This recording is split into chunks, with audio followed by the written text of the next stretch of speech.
Welcome to the Loan Repayment Strategy Series module on the Public Service Loan Forgiveness Program. This is one in a series of educational modules that have been created for you by the law school to help you plan for and manage the repayment of your federal student loans. It's very important that you make informed decisions about the choices you have when repaying your student loans.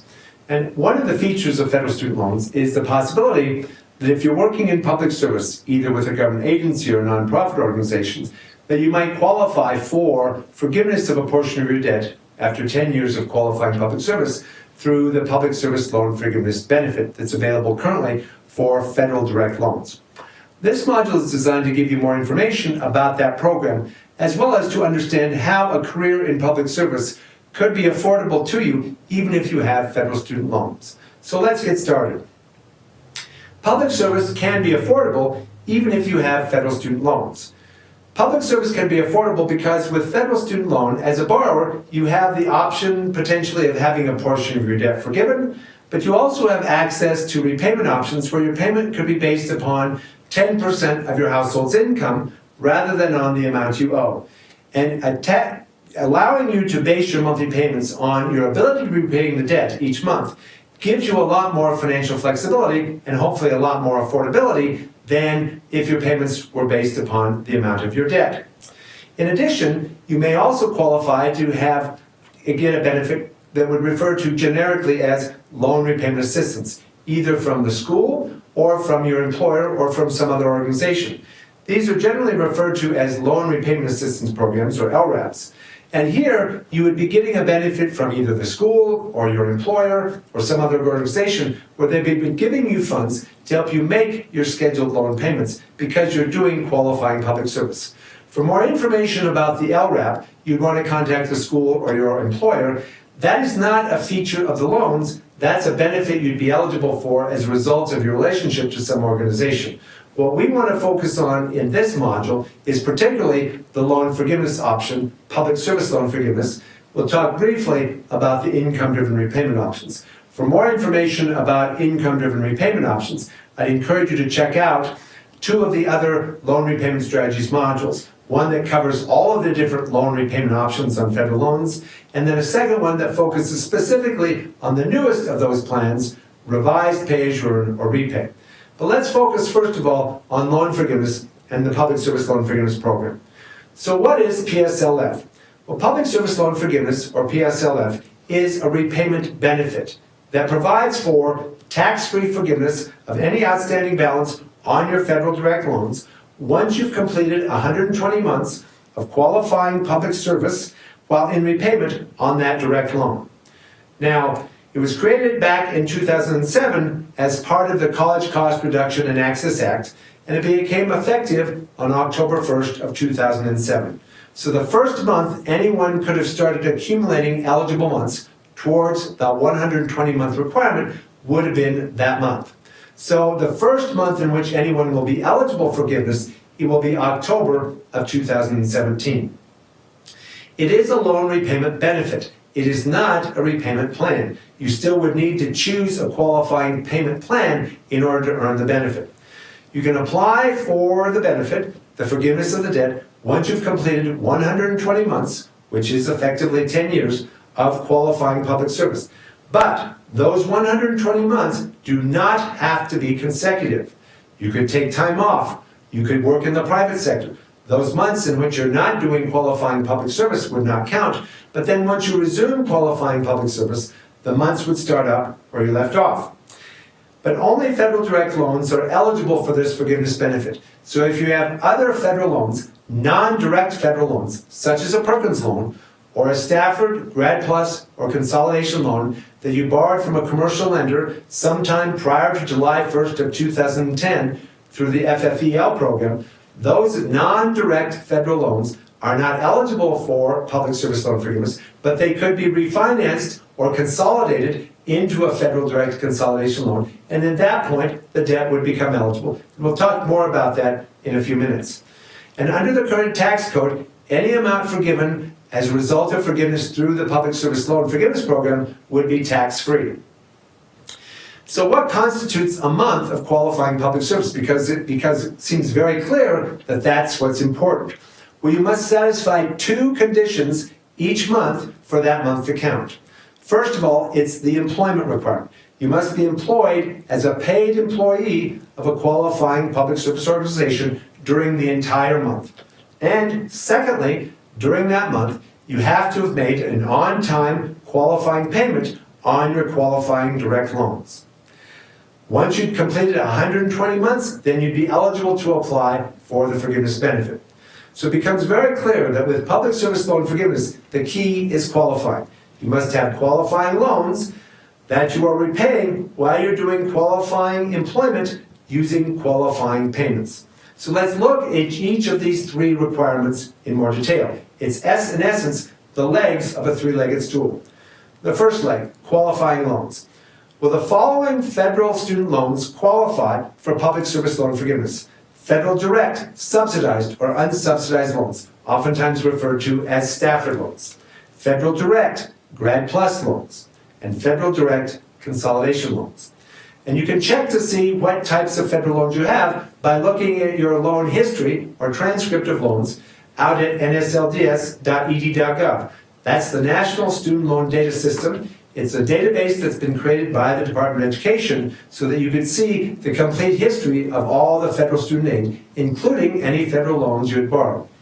Now, if you have non-direct federal loans, such as FFEL loans, loans borrowed through the Federal Family Education Loan Program, Perkins loans, health profession student loans, or HPSL loans, loans for disadvantaged students, or LDS loans, or nursing student loans, or NSL loans. These are all federal loans, some of which are restricted to periods of study in the health professions. These are all federal loans, but they're not direct loans. You did not borrow these funds directly from the Department of Education, so they would have to be consolidated or refinanced through the Federal Direct Consolidation Loan Program to qualify for PSLF. And to consolidate those loans, you would simply need to go out to studentloans.gov to apply for that consolidation loan anytime after you've graduated. Now, I've mentioned that only direct loans are eligible, but I've also made reference to FFEL loans. So let's make sure you understand what is the difference between an FFEL and a direct loan. In both cases, they could be subsidized or unsubsidized Stafford loans, Grad Plus loans, or consolidation loans. What makes the difference between an FFEL loan and a direct loan is who did you originally borrow the money from. In the case of an FFEL loan, it was a loan that was borrowed through the Federal Family Education Loan Program sometime prior to July 1st of 2010. And the lender was originally a private financial institution, a bank, a credit union, a savings and loan. It might have been the Utah State Board of Regents because they also offered a federal loan program prior to July 1st of 2010. Beginning July 1st of 2010, the only source for subsidized and unsubsidized Stafford loans, Grad Plus loans, and consolidation loans became the direct loan program. And in the case of the direct loan program, the lender was, and always will be, the U.S. Department of Education. Now, in the case of FFEL program, it is possible that FFEL loans could be sold to a different lender, including they could have been sold to the Department of Education. So although you may have borrowed FFEL loans originally from a commercial lender, you may find that now those loans are actually owned by either a different lender or perhaps the Department of Education. In either case, they are still an FFEL loan. Even if that FFEL loan has been subsequently sold to and is now owned by the Department of Education, it is not now a direct loan because the department owns it. It is still an FFEL loan because that was the note that you signed. It was an FFEL note that you signed when you borrowed the loan, and nothing changed about that. And FFEL loans are not eligible for the Public Service Loan Forgiveness Program, even if they are now owned by the Department of Education. They would still need to be consolidated in the Federal Direct Consolidation Program to make them eligible. In addition, direct loans are not eligible to be repaid using the repay or the pay-as-you-earn 10% income-driven options, the plans you'd most likely want to use for purposes of qualifying for Public Service Loan Forgiveness. In addition, FFEL loans may be serviced by a third party, a contractor. So again, you can't really know who the lender is without checking out NSLDS. But if it is an FFEL loan, it is not eligible until it's consolidated in the direct program. Direct loans are eligible. Those are loans that were originally lent to you by the Department of Education, and the lender will always be the department. They don't get sold. They are currently being serviced by third parties, so it's very likely that when you look at the direct loans, you're not dealing with the Department of Education, you're dealing with a third party, a servicer, which currently the servicers that most likely you might be using would be Fed Loan Servicing, Great Lakes, Navient, or Nelnet, although there are 5 other companies that currently service direct loans as well. But it's only direct loans that are eligible for the Public Service Loan Forgiveness benefit, and only direct loans are eligible for the 10% income different options, repay, and pay as you earn, the plans you'd most likely want to use.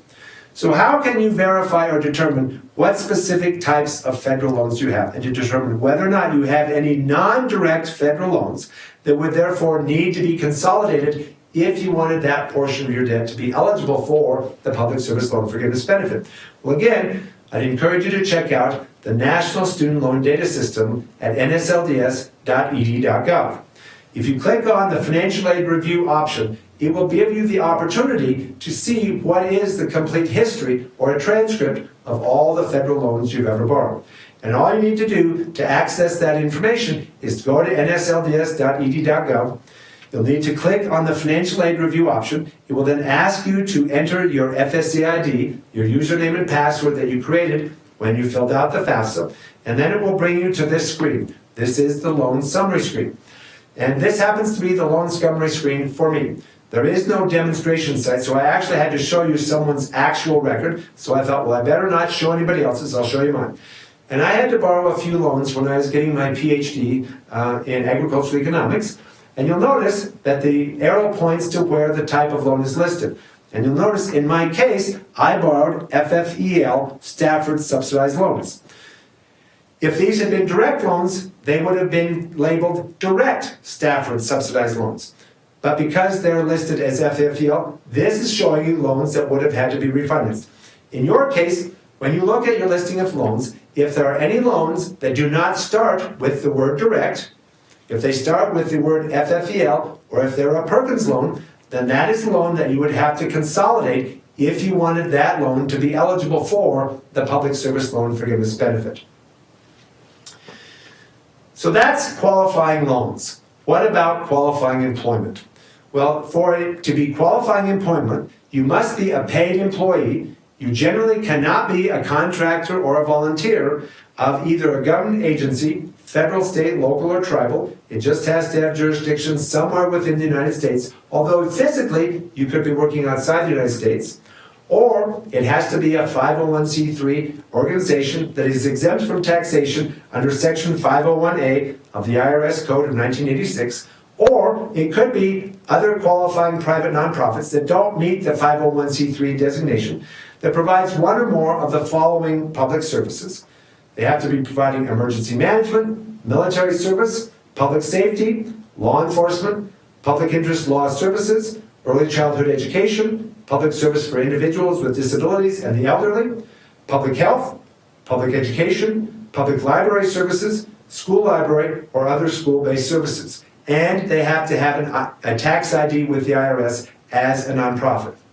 So as long as you're a paid employee of this type of organization, in general, it would qualify. But you have to be working either full-time, where full-time is defined as being the greater of 30 hours per week, or what that employer defines as full-time, or you could have several part-time positions, but here you must be working in at least one qualifying part-time position, and averaging in total across all your qualifying positions at least 30 hours per week. But there's a few other things we need to take into consideration with regard to qualifying employment. First of all, what matters generally is who you work for, not what you do, as long as your job responsibilities do not involve primarily religious instruction, conducting worship services, and proselytizing. You could be working as an employee of a religious organization, and as long as it was a nonprofit that met the nonprofit definition, but your work responsibilities did not involve religious instruction, conducting worship services, or proselytizing, then it would be a qualifying position. In general, the only other type of employment that doesn't qualify is if you're an elected member of the U.S. Congress. The House of Representatives and the Senate exempted themselves from being eligible for this benefit, but all other elected officials at all jurisdictional levels are eligible.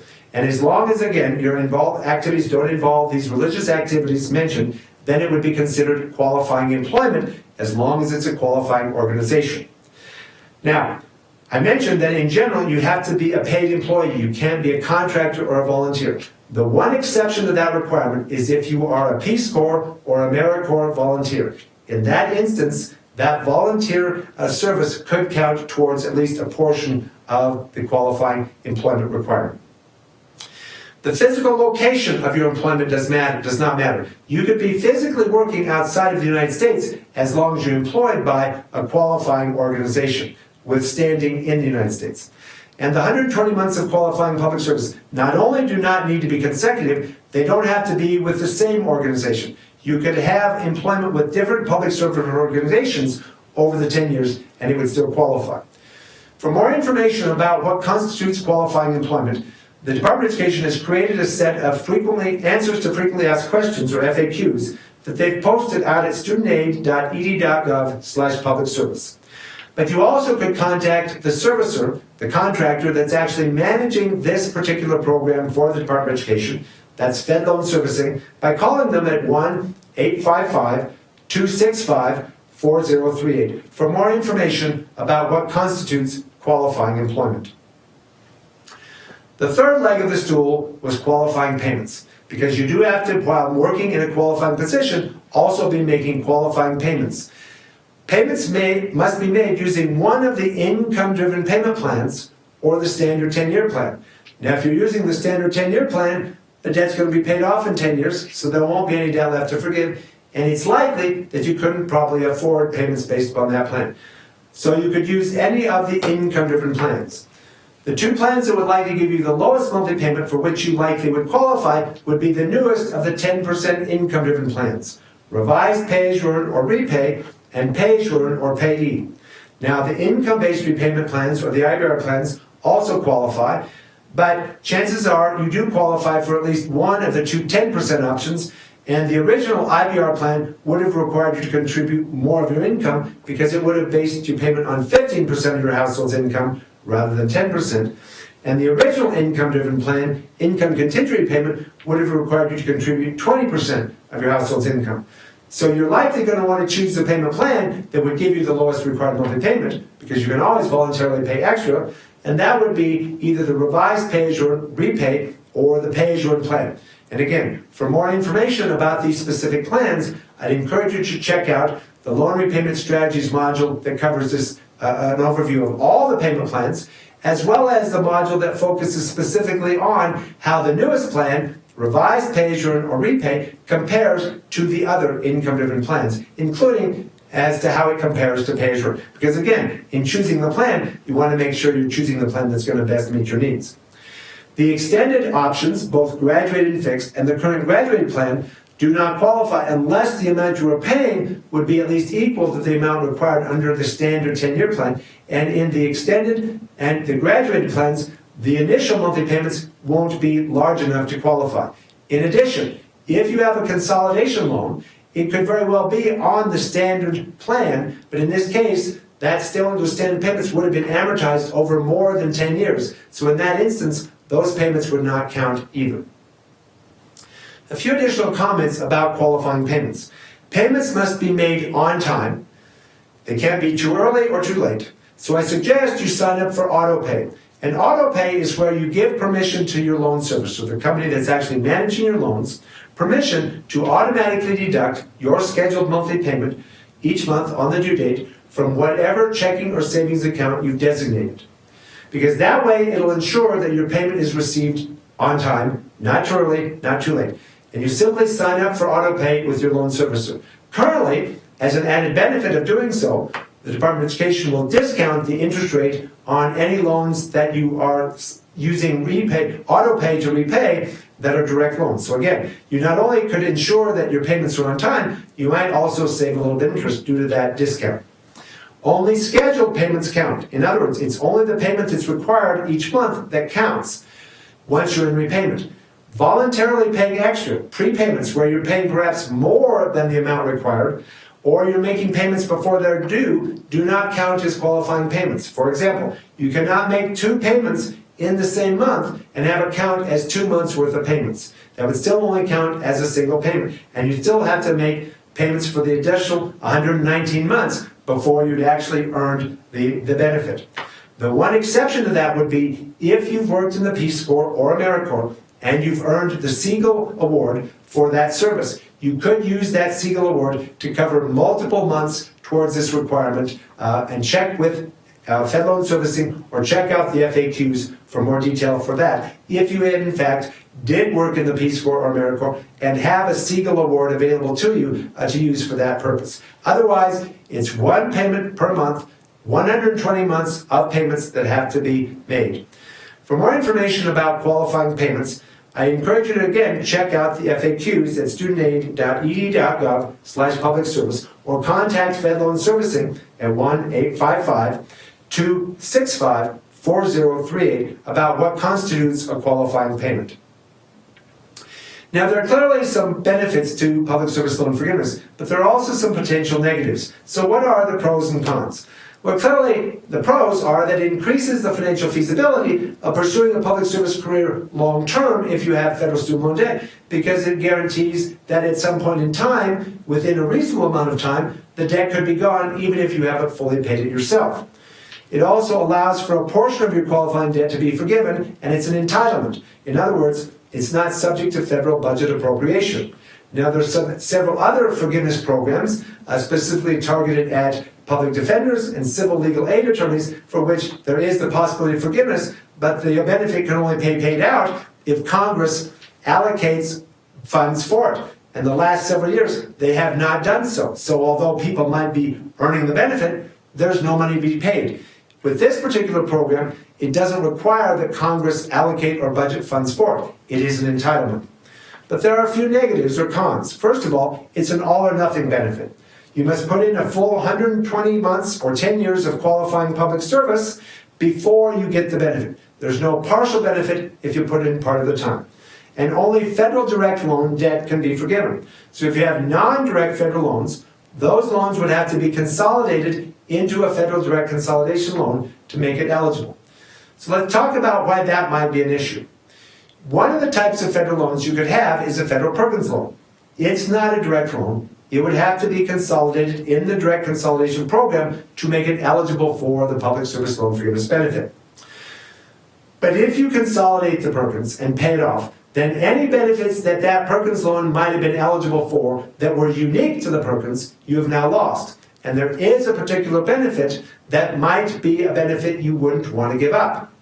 In the Perkins program, one of the unique features of that program is that if you're doing very specific types of public service, then you could qualify, you could qualify to have the debt canceled within 5 years and potentially not have to pay any of it back yourself. Now, with a law degree, the most typical types of public service that would qualify would be if you were working as a prosecuting attorney, prosecuting criminal cases at any jurisdictional level, or if you were a public defender in the federal system. If you're doing that type of specific legal work, you would be considered a law enforcement officer. And there is the law enforcement cancellation benefit available in the Perkins program. And so if you were going to be eligible for that cancellation benefit, you would not want to consolidate or refinance your Perkins loans to get the public service loan forgiveness benefit because that cancellation benefit is a better benefit. So what I recommend, before you consolidate any of your Perkins loans, you'd want to contact the school you were attending at the time you borrowed those loans, or whoever they are using to service your Perkins loans. Explain to them what type of work you're doing to verify and confirm that given that work, you would not be eligible for any of the Perkins loan cancellation benefits. Because if you were, then you would not want to consolidate Perkins, and you'd want to also ask, how can you take advantage of that benefit? If you're not eligible for the cancellation benefits, then it makes sense to consolidate the Perkins because then you're not giving up any benefits that you otherwise would have had, and you'd like to take advantage of this additional benefit. With regard to your FFEL or the other federal loans, the HPSL, the LDS, or the nursing student loans, you don't have any options for cancellation benefits, so there probably wouldn't be any reason you would not want to consolidate or refinance those if you wanted that debt to be eligible for the public service loan forgiveness benefit. And again, for more discussion about that, again, I would just refer you either to the FAQs or to contact Fed Loan Servicing and ask about that. Now, there is one other con that you need to be mindful of, and that's probably the most important issue. That the Public Service Loan Forgiveness Program could be changed or eliminated through statutory changes by Congress. So what might change? Well, the following are examples of changes that have been proposed by elected officials in the past several years. One would be to impose a cap on the amount that could be forgiven. Currently, there is no cap. Whatever balance is left after the 120 months of qualifying public service, that entire balance, both principal and any outstanding accrued interest, would be forgiven through the Public Service Loan Forgiveness benefit. But it was proposed in the prior administration that there be a cap put on the amount that could be forgiven. Another proposed change is to count income of the spouse as part of your income, regardless of how you file your taxes. Currently, under 3 of the income-driven options, pay as you earn and the 2 income-based or IBR plans, as well as the income contingent repayment option, if you're married but file your taxes separately, it wouldn't include your spouse's income. But it's been proposed that that not be an exclusion, that if you're married, both incomes would be counted regardless of how you file your taxes. And in fact, in the newest of the income-driven plans, the 10% revised pay-as-you-earn or repay plan, that exclusion does not exist. So for purposes of planning, I think you want to assume that if you're married and you're planning to use an income-driven plan, that your payment would be based both on your income and that of your spouse. But if your spouse has federal student loan debt that's a repayment, it also would take into account the amount of your spouse's debt when calculating what your monthly payment would be. Another proposed change would be to impose income limits on the amount of a benefit a person could get. In other words, to receive the benefit, your income would have to be below a certain threshold. That doesn't exist yet, but it could be. Right now, it doesn't matter what your income was at the time you earned the benefit, you'd be eligible for the added benefit. The only requirement would be that you'd still have to be in a qualifying public service position at the time you were eligible for the forgiveness, and you remained in that position until at least the debt was forgiven. It's also been proposed that we increase the length of time in which it takes to earn the benefit. Right now, it's 10 years. It's been proposed that maybe part of the debt could be forgiven after 10 years, but then you might have to put in an additional period of time before the remainder was forgiven. And in every session of Congress, as far as I'm aware, since the program was created back in 2007, there's been at least one bill introduced that would have eliminated the program. So these are all potential changes as well as other things that could change. And these changes may not just impact new loans or new borrowers. They might, but there's nothing in the promissory note you signed that automatically guarantees that you would be grandfathered in. There's nothing that protects you should there be statutory changes. So, recognize that I think you want to view the forgiveness of debt not as an incentive. In other words, don't view the possibility that you might get debt forgiven through public service loan forgiveness as a reason to take a job you don't want to take, or to be borrowing more money than you need, or to be paying back less than you can afford. Because you might end up being disappointed and have regrets should Congress make changes and that they don't automatically grandfather you and your loans from those changes. Rather, view forgiveness of the debt as a gift. That if, as a result of choices you would have made otherwise, you end up qualifying to have a portion of your debt forgiven through public service loan forgiveness, then you've received a gift. That way, you're not likely going to have as much regret as you would have otherwise, because there are no legal protections. There is no automatic guarantee provided in your promissory that would protect your loans and you as an existing borrower from statutory changes made to this program should Congress decide to do so. So what steps should you take to take advantage or participate in public service loan forgiveness? Because you don't apply for the benefit till you've actually earned it, but there are steps you would need to take to make sure you've positioned yourself to be able to participate and take advantage of that benefit in the long term. Well, first of all, you'd want to make sure that you consolidated or refinanced any non-direct federal student loans that you'd want to make eligible for this benefit by consolidating them in the Federal Direct Consolidation Loan Program at studentloans.gov. Second, and if you're not sure, by the way, check out nslds.ed.gov to see, do you have any non-direct federal loans? Next, make sure you're making qualifying payments. And likely, the payment plan that's going to give you the lowest required monthly payment is going to be revised pay-as-you-earn repay or pay-as-you-earn payee. Although, if you're not eligible for payee, then the IBR plan might be better. If you're eligible for the exclusion of including your spouse's income and you're married and file separately, because 15% of your income alone under that plan might be less than 10% of your combined incomes under repay. But in general, again, you just would want to make sure you're using an income-driven plan, repay, pay-as-you-earn, or IBR, to repay your direct loans. And ideally, you'd want to be using the plan that gave you the lowest required monthly payment, because that just gives you the most flexibility and control over how you get to spend your money. You can always voluntarily pay extra. There are no penalties for prepayment. You need to make sure you're making 120 scheduled monthly payments on time while employed in a qualifying public service position by a qualifying public service employer. And I'd encourage you, in order to guarantee that your payments are on time, not too early, not late, that you sign up with your servicer for auto pay, because then those payments will be automatically debited on the due date from whatever account you designate. Keep good records regarding your employment, but also track your progress by submitting the Employment Certification for Public Service Loan Forgiveness form.